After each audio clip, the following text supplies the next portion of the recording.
अस्सलाम वालेकुम स्टूडेंट, मैं आपका होस्ट आपका टीचर मोहम्मद अमार अशरफ हाजिर हुआ हूँ ग्राफिक डिज़ाइनिंग की एक न्यू क्लास के साथ। तो स्टूडेंट, हमने पिछली क्लास में पढ़ा था कि व्हाट इज़ फ़ॉन्ट, और उसके बाद हमने पढ़ा था कि टेक्स्ट क्या होता है, टेक्स्ट एडिटिंग क्या होती है, कि हम एक टेक्स्ट किस तरह लिख सकते हैं, उसको एडिट किस तरह कर सकते हैं, और उसके साथ मैंने आपको बताया था कि डिलीट किस तरह कर सकते हैं, या आप टेक्स्ट का जो साइज़ है वो छोटा बड़ा कैसे कर सकते हैं।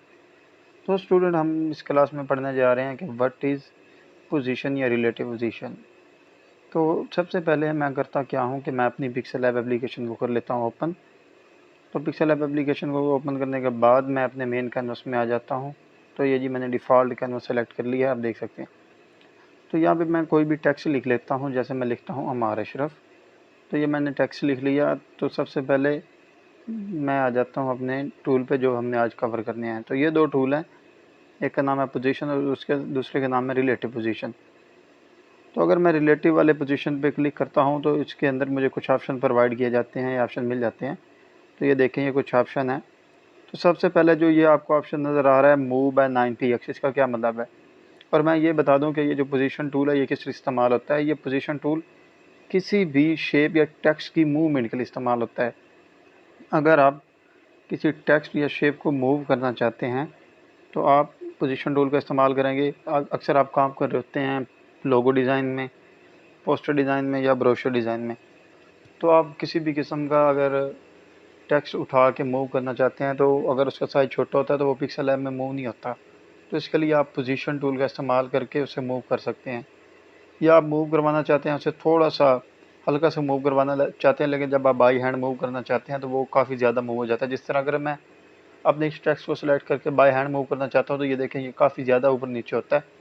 लेकिन आप चाहते हैं कि ये थोड़ा सा 1 पॉइंट या 2 पॉइंट मूव हो, तो उसके लिए ये पोजीशन टूल इस्तेमाल करेंगे। यहाँ पे हमें वो बता रहा है कि मूव बाय 9 px, कि ये जो अब इसकी मूवमेंट होगी वो 9 पिक्सल होगी या 9 पॉइंट होगी। तो ये जो आपके पास ऑप्शन है ये वाले, तो इनमें से मैं आपको बताता हूँ। जो अगर ये जो पहला ऑप्शन है मैं क्लिक करता हूँ तो ये लेफ़्ट साइड पे मेरे टेक्स्ट को मूव कर देता है, ये देखें। अगर मैं इसके साथ वाले ऑप्शन पे क्लिक करता हूँ तो ये मेरे टेक्स्ट को राइट साइड पे मूव करेगा। तो इसके साथ जो दूसरे दो ऑप्शन हैं वो टेक्स्ट को अपर और लोअर मूव करने के लिए इस्तेमाल होते हैं। अगर मैं इस टेक्स्ट पे इस ऑप्शन पे क्लिक करूँगा तो ये मेरे टेक्स्ट को ऊपर लेके जाएगा।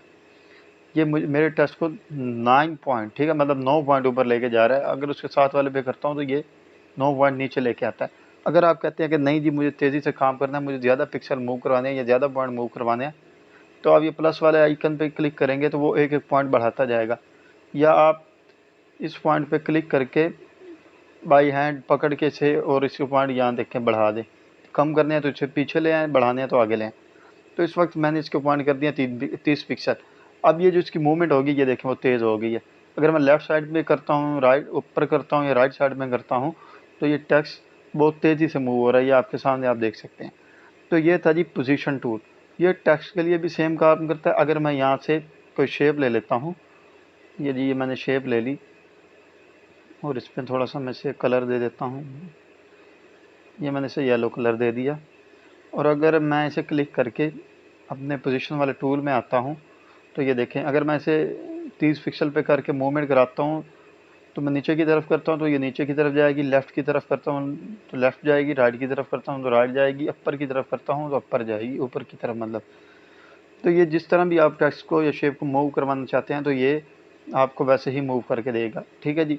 इसके साथ एक और ऑप्शन मिल जाता है आपको रिलेटिव पोजीशन। ये देखें, ये वाला रिलेटिव पोजीशन। अब रिलेटिव पोजीशन किस लिए इस्तेमाल होता है, जैसे ही आप इसके ऊपर क्लिक करते हैं तो यहाँ भी आपको कुछ ऑप्शन दिए जाते हैं। तो यहाँ हमारे पास 6 ऑप्शन हैं। ये जो पहले वाले 3 ऑप्शन हैं ये आपके लिए आपकी लाइन के लिए इस्तेमाल होते हैं। ये चीज़ लाइन, ये मैं जो मार्क कर रहा हूँ लाइन के लिए। और जो नीचे वाले हैं वो ऐसे समझें कि आपके कैनवस की अलाइनमेंट। कैनवस क्या होता है जी, ये जिस चीज़ पे हम काम कर रहे हैं ये हमारा कैनवस है। तो ये अब हमारे कैनवस की अलाइनमेंट के लिए इस्तेमाल हो रहे हैं। अब मैं अगर इस वाले ऑप्शन पे क्लिक करता हूँ, इस वाले ऑप्शन पे, तो ये देखेंगे ये मेरा टेक्स्ट लेफ़्ट साइड पे चला गया। और अगर मैं इस वाले ऑप्शन पे क्लिक करता हूँ तो मेरा टेक्स्ट राइट साइड पे चला गया है। और मैं अगर इस साइड पे क्लिक करता हूँ तो ये मेरा टेक्स्ट को सेंटर में ले आएगा। अब ये चीज़ होगी। अब नीचे वाले जो पॉइंट है उसका क्या कमाल है, अगर मैं इस वाले पॉइंट पे क्लिक करता हूँ तो ये ऊपर वाली साइड में ले आएगा, ये देखिए अगर मैं जैसे ही क्लिक करता हूँ ये देखें ये बिल्कुल टॉप में ले गया।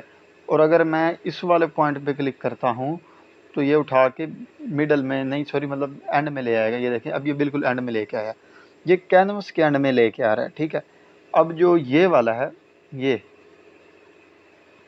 सेंटर में जो है, ये देखें ये अब किस लिए इस्तेमाल होता है, ये आपका जो टेक्स्ट या ये शेप है उसको कैनवस के सेंटर में लेके आता है। जो ये था ये आपकी लाइन के सेंटर में लेके आता था, मतलब इस यहाँ लेके आ जाता, अगर आपका टेक्स्ट इस लाइन में तो ये इस सेंटर में लेके आता है।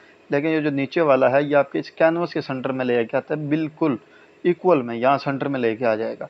जिस तरह मैं अगर ये टेक्स्ट को सेलेक्ट करके दोबारा आ जाता हूँ जी रिलेटिव पोजीशन में, और ये मैं नीचे वाले ऑप्शन पे क्लिक कर रहा हूँ, इस ऑप्शन पे क्लिक करता हूँ तो ये देखें आप, ये क्या करेगा जी, मेरे टेक्स्ट को उठा के सेंटर में लेके आएगा जो अभी शेप के पीछे चला गया। मैं शेप को मूव करके आपको दिखाता हूँ, ये देखें अब मेरे टेक्स्ट के नीचे, मेरे शेप के नीचे मेरा टेक्स्ट आया हुआ था। तो ये दो टूल थे जो टेक्स्ट या शेप को मूव करने के लिए इस्तेमाल होते हैं। अभी मैं एक टेक्स्ट को सिलेक्ट करता हूँ और आपको बताता हूँ जी आगे क्या है जी। इसी के आगे है जी साइज़। मैंने आपको बताया भी था कि साइज़ इंक्रीज़ करने के लिए या तो आप ये जो आपको सर्कल नज़र आ रहा है इसको प्रेस करें तो ये साइज़ बढ़ा देगा, या आप इधर आए टेक्स्ट ए वाले ऑप्शन में और यहाँ पे साइज़ वाले ऑप्शन में आके बाय फिंगर आप जितना भी टेक्स्ट को मूव करना चाहते हैं ऐसे कर लें, ठीक है। ये तो वही नॉर्मल सी चीज़ है जो हमने पिछली क्लास में कवर की थी। अब इसी के आगे एक आ रहा है जी पैडिंग टूल, जो मैंने आपको बताया था कि हम पैडिंग टूल को कवर करेंगे। ये है जी पैडिंग टूल। ये किसके लिए इस्तेमाल होता है ये मैं भी आपको बताता हूँ जी।